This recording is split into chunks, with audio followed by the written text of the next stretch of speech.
Welcome to Recovery Rockstars Uncut, uniting the recovery community with raw and real stories. Your host, Kevin Z, puts the light on people and brands that are rocking the recovery lifestyle. So you want to be a rock superstar? RecoveryRockstars.com. Now, here's Kevin.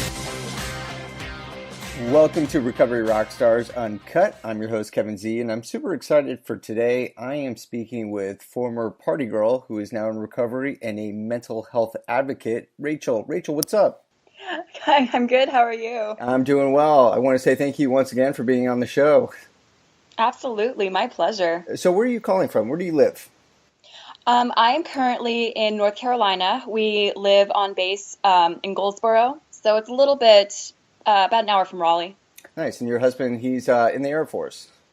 Yes, he is. He is a fighter pilot, which is really fun to brag about. That's awesome. Do you ever, does he take you anywhere? Do you ever get to travel with him being I a pilot? wish. It takes a lot of training to go into the planes, but I've been able to sit in one, which is kind of the closest I'll get to.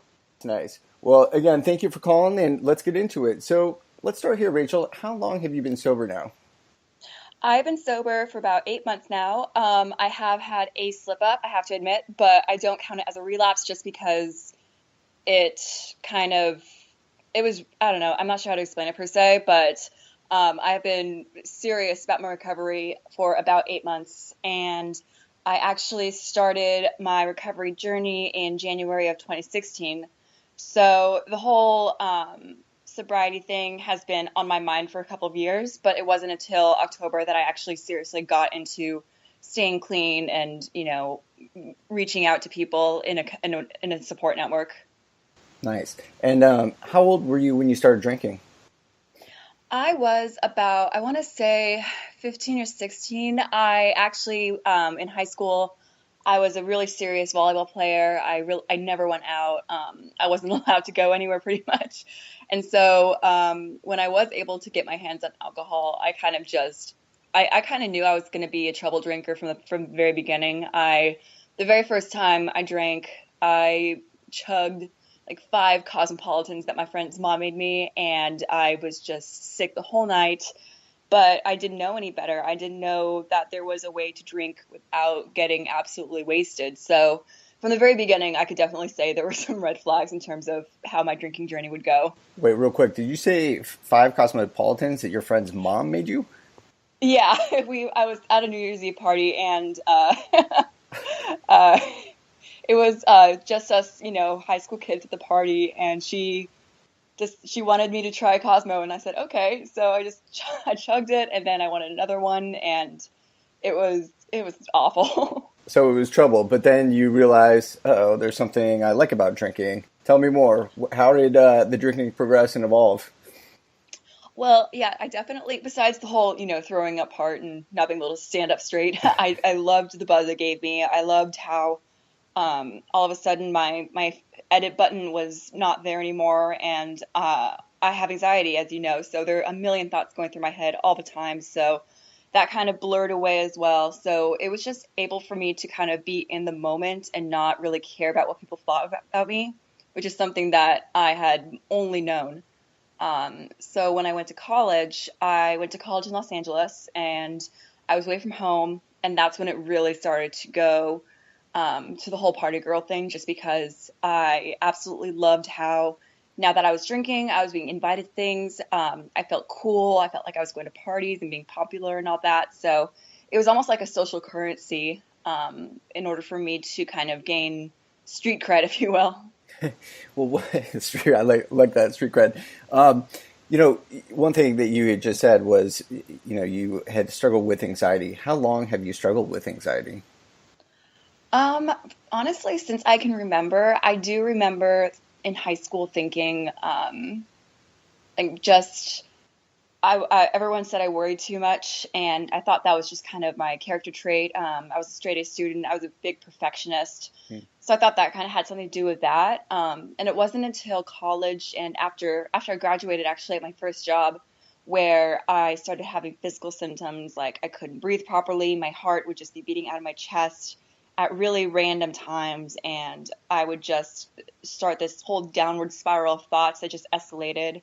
And if I told someone about it, they would just look at me like, Rachel, that makes absolutely no sense.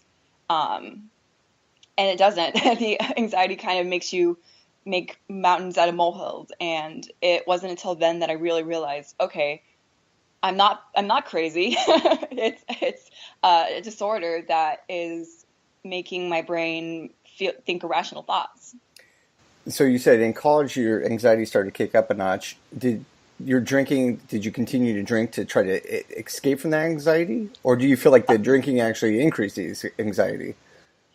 A little bit of both. It's almost like catch-22 because when I would drink, I already was an alcoholic, so in my mind, like once I had one, it was off to the races, so I wouldn't be able to control it. So my behavior got real bad, and I would get in trouble and make people mad and all this stuff. So when I would wake up the morning after, my anxiety would be like kicked into full gear. Just eyes would shoot open, thinking, "What did I do? Who was there? What did they see? What do I have to do to make it up to them?" Just like an absolute damage control report. And so the drinking definitely caused a lot of anxiety, but then at the same time, it was a vicious cycle because after, during the weekend and stuff, I would get anxious about staying home and not going out. So I drank to kind of quell that. So yeah, it was kind of a vicious cycle with that. So when you said would you drink by yourself on the weekends, just at home, to escape the anxieties? Sometimes, yeah. That wasn't until actually around junior year when I was able to buy my own alcohol. I never had a fake ID, so sophomore and freshman year, I relied on other people to get me alcohol. So I would kind of drink just because they had it. But it wasn't until I turned 21 that I was able to purchase my own alcohol, and I saw absolutely nothing wrong with drinking in my room, doing my homework, or just the most random things, like drinking before I go to, a social event, but just by myself. And it wasn't until my roommate or my housemate caught or walked in on me just drinking alone. She's like, "Are you okay?" And that's when I kind of realized, oh, people don't do this. Yeah. So when she walked in and kind of called you out a little bit, and obviously it raised a red flag, did you ever at that moment think, okay, I need to go get help or try to go get help? For me, I'm a very image conscious person, so I actually did end up going to student psychological services on my campus, seeing a therapist and all of that. But it was mostly kind of just to make my friends kind of nagging go away, because they are the ones who kind of intervene with me, like, "Hey, you act like this when you drink. It's making us concerned. We think you should do this." And I would go, but it almost felt like a walk of shame going in there because I was so pissed off that, I couldn't drink like normal people, or even if I did, I was the one who like got caught doing bad things or whatever. So I definitely built up a lot of resentment with it. So it didn't really allow me to kind of accept the help that I did have. But now, obviously, that I am aware that, I am an alcoholic and it is a problem, but it's not a moral flaw, then I'm much more open to receiving help. Yeah, that's great. Let's go through college. You were drinking and then you graduated. What happened after college? So after college, I was dating my now husband, and so the last minute, they shipped him off to Florida for training. So I was working in communications by myself. It was a really high-paying job. It was really great, very stressful though. So I moved to a city just for the job, and so my schedule was I would work, go to my apartment, sleep, work out, repeat. And it was very, very monotonous, very routine. And I was miserable, to be honest, just because all my friends were still in Los Angeles. My boyfriend was across the country, but I didn't have time to drink because I was just so caught up in work. And so I did become sober for a while, but it was mostly just because of isolation rather than actually intentionally wanting to get better or, explore my relationship with alcohol. Gotcha. And then with your anxiety, and I know that you said you suffer from depression too. So moving out there after college, talk to me about your anxiety and your depression. What was going on with you from a mental health aspect? Oh man. So, let me tell you. So, when it came to the anxiety, it was when I was working that I started having anxiety attacks. So for me, I kind of just, my body shuts down. I get really, really quiet, but the inside of my body is just going haywire. Like my heart's pounding, my head's throbbing. I have to literally tell myself to breathe. Um, and that started happening at work, even when like the tiniest little thing would happen. And so I ended up going to a psychiatrist who helped me out with that, and was able to If you don't, officially diagnose me. if you don't mind me interrupting, I'm sorry. How long did these panic attacks last? Probably around half an hour. It would depend. It would be really tough for me to kind of tell when they would come down, just because after that I would just be on edge for the rest of the day. But like the meat of it was probably half an hour. Oh, wow. Yeah, Wow. it was not fun.